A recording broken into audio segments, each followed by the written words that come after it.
Turning now to your community focus, Providence Mayor Jorge Elorza joins us once a month here on 12 News at 4 to talk about all things Providence. Mayor, thanks as always for being here. Great to be here. So I want to start with the big news from yesterday. Attorney General Peter Neronha rejected the proposed merger between Lifespan and Care New England. It also involved Brown University. A lot of those entities are in your city. What's your reaction? First of all, I appreciate that the AG did a thorough review, and so I know how he operates, and I know that he was comprehensive. This can go a lot of different ways, but I know at the end of the day what we want is competition that leads to better health results for our families and for our residents. And I hope that a result of all of this is not Massachusetts companies coming in and partnering. And I hope that there's still a local solution so that there can be a healthy level of competition, but that the services remain here in Rhode Island. Yeah, do you think that an out-of-state entity coming in to take control of these hospitals would be bad for the city? The devil's in the detail, but I am concerned about mergers with other out-of-state, and they've come into my office and they've spoken with me, and they swear that all the same services and the procedures will be offered here.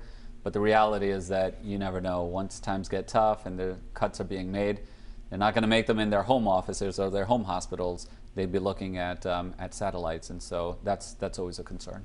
I want to talk about the schools. Providence schools, as we know, are under a state takeover, and there's been an interim superintendent. But so far, the search for a permanent one hasn't actually started yet. That job hasn't been posted.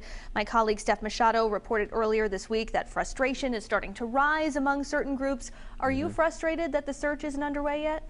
This is my take on it. I love the superintendent. I mean, he really is all about the kids. He has a story. He went from being homeless to getting his PhD, and the more people get to know him, they love him. However, this is an impossible job. I've been vocal about this for a long time. There's not a human being on earth that can turn this district around, not with the contract that was signed. Remember, when we brought the state in, the whole idea was the state has the power to reform the contract in a way that the city doesn't.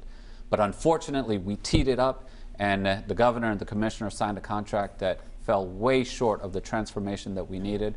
And so under that contract and the decision that the governor and the commissioner made, there's not a human being in this world that can turn this district around, because the power is not in his or her hands. The power is not in the hands of the principals at the school levels.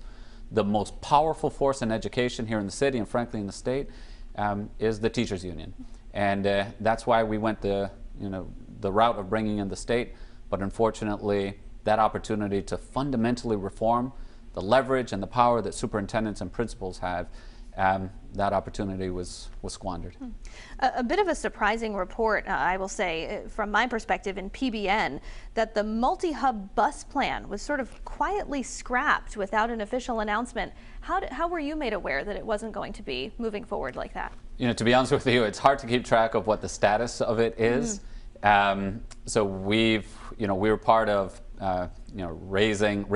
bringing attention to that hub a while back, over a year ago.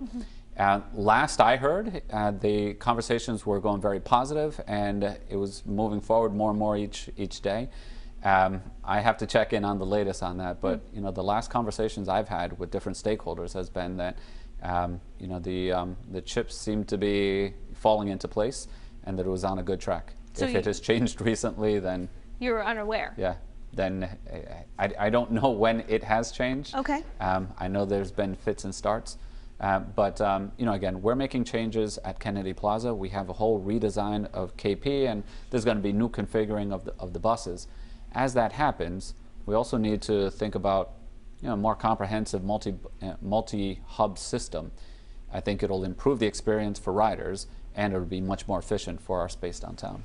A quick question about the Providence pension obligation bond. The bill was posted earlier this week asking lawmakers to approve that $515 million to sort of rescue the city's pension fund. But it also needs voter approval. When can we expect to see that put before the voters, that special election? Yeah, we're thinking that through right now. We're thinking early in the summer. It's such a complicated issue, but the gist of it is this. Because of decisions that were made a long time ago, promises that were made to retirees and then not fully funding those promises, every day we're inching closer to the next fiscal cliff. And we've taken steps, previous administrations have taken steps to resolve aspects of that of our financial situation, but we're still inching closer to that cliff.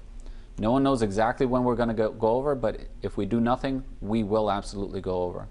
The proposal that we put together, it's a big proposal, but it's a serious proposal that would once and for all fix that problem where we inch closer. Now, no one would be spiking the football at that point. There's still loads of other things that we have to do, including just being responsible managers after that. But if we can get this done, we can make it so that we no longer have to be concerned about getting closer to that, to that drop-off point, falling off the cliff anytime soon.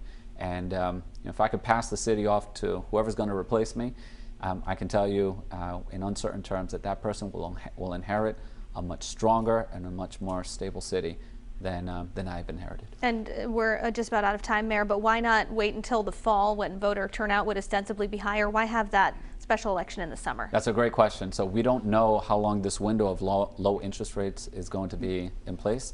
Especially now we're getting signals from the Fed that they're looking to increase rates. So time is of the essence on this, and that's why we want to push it as quickly as possible at the General Assembly and put it to voters as quickly as possible as well. All right, Providence Mayor Jorge Elorza, that's all the time we have. Thanks so much for being here. Thank you.